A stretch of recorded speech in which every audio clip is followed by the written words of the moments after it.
Pakistan, negara tetangga India, memiliki salah satu daerah kumuh terbesar di dunia.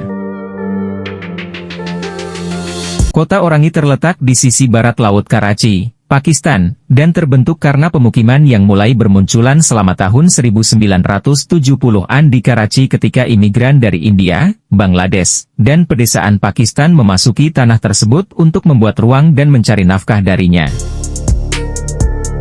Tersebar di lahan seluas 3.240 hektar dengan populasi 2,4 juta orang dan terus bertambah hingga saat ini.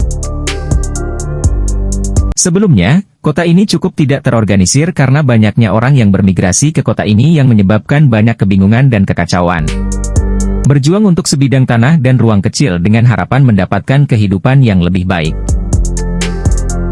Pemerintah Pakistan memainkan peran penting dalam hal ini dan berusaha menciptakan pola yang lebih terorganisir untuk mengalokasikan rumah.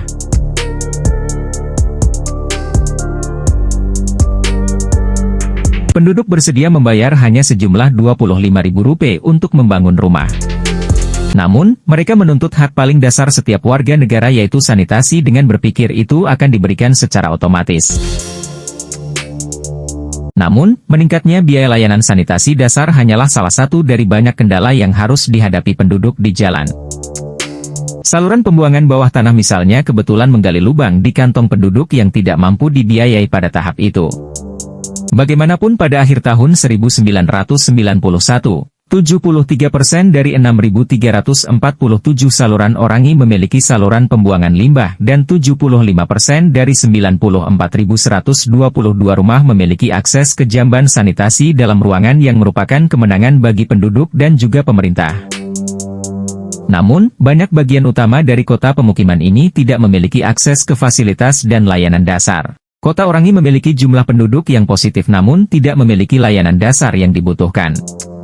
Hal ini mengakibatkan merebaknya beberapa penyakit yang berdampak pada kesehatan penduduk. Selain tidak memiliki hak atas pendidikan, kemiskinan, dan pengangguran telah mengakibatkan banyaknya geng yang terbentuk dan mengancam penduduk.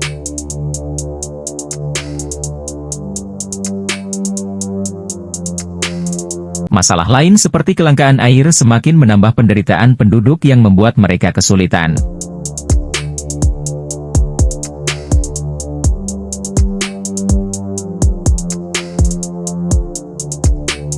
Ketika pengangguran melanda suatu daerah, maka muncullah preman-preman. Keputusasaan telah menyebabkan orang-orang melakukan hal-hal yang tidak diinginkan untuk mendapatkan uang bagi keluarga dan orang-orang yang mereka cintai. Hal ini juga menyebabkan banyaknya konflik internal antara berbagai sektor yang menyebabkan terganggunya keharmonisan kota Orangi. Standar sosial ekonomi telah memaksa penduduk untuk melakukan perbuatan-perbuatan kecil ini dan melecehkan orang-orang di sekitar mereka.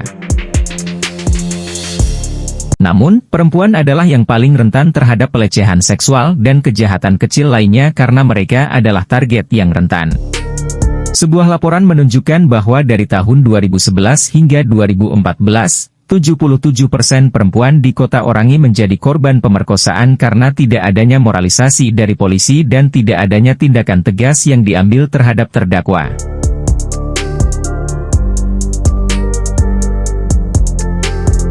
Permukiman kumuh merupakan sektor yang tidak terorganisir dan rentan terhadap kepadatan penduduk karena berbagai faktor yang tidak direncanakan yang berperan dalam hal ini. Permintaan perumahan di kota ini cukup tinggi, hampir membutuhkan rumah 3 kali lebih banyak daripada yang disediakan, yang terkait dengan orang-orang yang mengambil alih setiap inci persegi tanah. Banyak penyakit berbahaya seperti kolera dan demam berdarah telah menguasai kesehatan masyarakat karena sanitasi yang terbatas, ditambah dengan kerumunan orang yang tidak pernah ada habisnya. Hal ini mengakibatkan banyak konflik antar masyarakat juga. Upaya dari pemerintah untuk memenuhi kebutuhan masyarakat masih terus berlanjut hingga saat ini yang merupakan perubahan yang lambat namun efektif.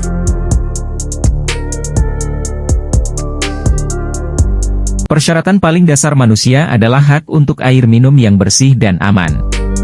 Tanpa air, kehidupan tidak dapat bertahan, dan menjadi sangat sulit ketika Anda tidak memiliki hak dasar ini. Yang menakutkan adalah kota Orangi menghadapi kelangkaan air yang ternyata menjadi masalah potensial bagi penduduk.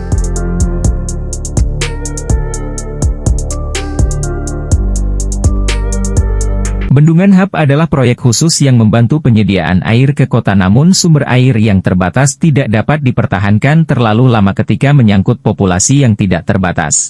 Namun, pejabat pemerintah mencari cara yang berbeda untuk membantu mendapatkan sumber air ini untuk mencegah konflik lebih lanjut di antara orang-orang untuk sumber daya yang berharga ini.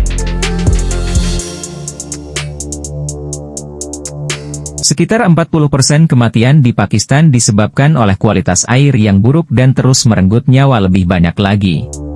Sumber air lainnya telah diuji untuk kota tersebut dan ditemukan cukup terkontaminasi.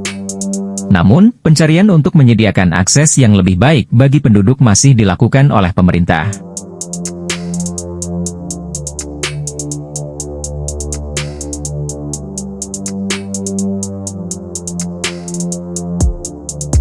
Semoga informasi di video ini bisa berguna dan mampu menambah wawasan.